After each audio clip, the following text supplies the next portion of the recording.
So the question says, at what temperature of nitrogen and oxygen mixture do the most probable velocities of nitrogen and oxygen molecules differ by delta V equal to 30 metre पर second.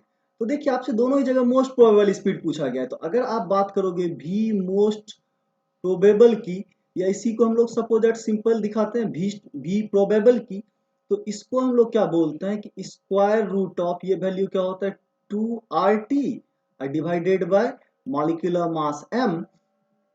तो यहाँ पे देखिए आपको किसका किसका निकालना है। तो सिमिलरली अगर मोस्ट प्रोबेबल वेलोसिटी ऑफ अगर हम नाइट्रोजन निकालेंगे तो ये क्या होगा square root of 2RT divided by molar mass of nitrogen, क्या हो जाएगा मोलर मास ऑफ नाइट्रोजन।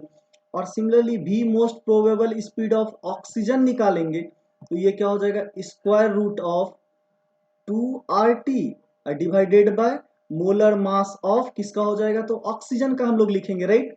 और इसी का डिफरेंस दिया हुआ है राइट कि भी most probable of nitrogen minus भी मोस्ट प्रोबेबल ऑफ ऑक्सीजन, यही वैल्यू आपका क्या है डेल्टा भी, क्या है डेल्टा भी। तो चलिए हम यहाँ से इस इक्वेशन को सॉल्व करते हैं। तो ये क्या होगा नाइट्रोजन की जगह क्या रख देंगे स्क्वायर रूट ऑफ 2RT या molar mass of oxygen, molar mass of किसका रख देंगे नाइट्रोजन, माइनस क्या हो जाएगा तो square root of 2RT divided by क्या हो जाएगा मोलर मास ऑफ, यहाँ पे अगर निकालोगे तो क्या होगा ऑक्सीजन।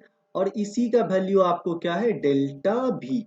तो देखिए रूट टी कॉमन आ जाएगा इसमें राइट।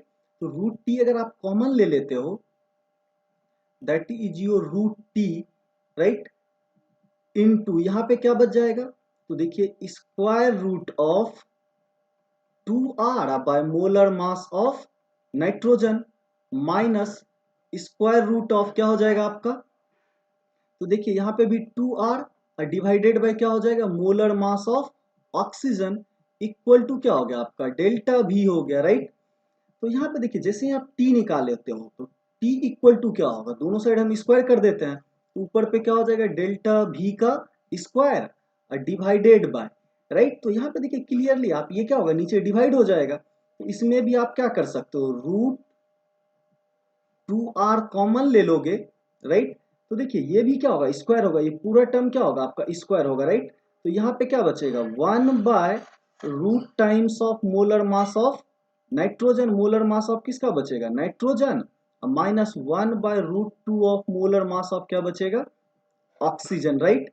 और इस पूरे टर्म का भी क्या रहेगा यहाँ पे स्क्वायर रहेगा राइट, इस पूरा टर्म का भी क्या रहेगा स्क्वायर। तो देखिए 2R तो अपने ही स्क्वायर होके बाहर हो जाएगा और ये जब सारा वैल्यू ऑफ डेल्टा भी आपको कितना दिया हुआ है तो 30 का स्क्वायर डिवाइडेड बाय राइट, ये पे इसका स्क्वायर करेंगे तो ये क्या होगा 2R रह जाएगा, क्या रह जाएगा 2R।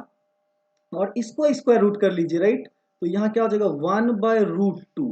तो मोलर मास ऑफ नाइट्रोजन कितना होता है आपको ऐसा यूनिट में रखना है, किस में रखना है ऐसा यूनिट में। तो चलिए मैं मोलर मास ऑफ नाइट्रोजन लिख देता हूँ, ये कितना हो जाएगा 0.028 राइट। क्या आ जाएगा केजी पर मोल, क्या आ जाएगा केजी पर मोल। और वही अगर मोलर मास ऑफ ऑक्सीजन की बात कीजिएगा तो ये 0.032 का आ जाएगा किसमें केजी पर मोल में। तो यही वैल्यू एक्चुअली आपको कहाँ रखना है यहाँ पे रखना है राइट। तो जैसे ही इस वैल्यू को आप यहाँ पे रखोगे राइट, तो इसको मैं ऐसे छोड़ दे रहा हूँ आपके लिए। इस वैल्यू में क्या करना है 1 बाय स्क्वायर 2R कॉमन ले लेना है। तो जब इस वैल्यू को रख के हम यहाँ पे सॉल्व करेंगे, चलिए मैं आपके लिए यहाँ पे वैल्यू रख देता हूँ राइट। आपके लिए मैं क्या करता हूँ इस वैल्यू को यहाँ पे रख देता हूँ ताकि आपके लिए सॉल्व करने में क्या हो आसानी हो। तो चलिए यहाँ पे हम क्या लिख सकते हैं तो देखिए ये क्या हो गया 30 का स्क्वायर डिवाइडेड बाय यहाँ पे क्या बचेगा तो स्क्वायर करेंगे तो ये तो 2R आ जाएगा। यहाँ पे क्या बचेगा इसका स्क्वायर में तो 1 बाय रूट 2 टाइम्स राइट। तो मोलर मास ऑफ नाइट्रोजन है तो ये क्या हो जाएगा 0.028, ये पूरा क्या रहेगा स्क्वायर रूट में रहेगा माइनस 1 बाय यहाँ पे स्क्वायर रूट में क्या रहेगा तो 0.032 और इस पूरे वैल्यू का क्या होगा स्क्वायर। तो जब इस वैल्यू को आप यहाँ पे सॉल्व कीजिएगा तो ये वैल्यू आपका निकल के आएगा 363 केल्विन, कितना आएगा 363 kelvin right. So I hope you all guys understand it well. Thank you. Stay tuned.